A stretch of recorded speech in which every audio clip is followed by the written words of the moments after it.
This is her after she's done. 32 tons of rock spread in 2 big holes. Big truck's already been across it. Works like a charm. Another job by Lawn Pro. This used to be impassable. Trucks would be popping tires, everything through here. Just kept sinking. Now we're packed down and looking good. Not bad for a few hours of work.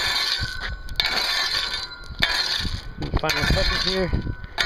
Getting it looking right.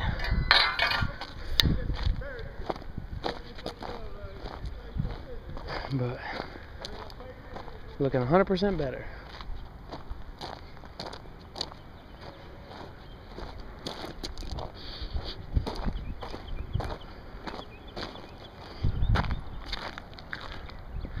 Looking way better now.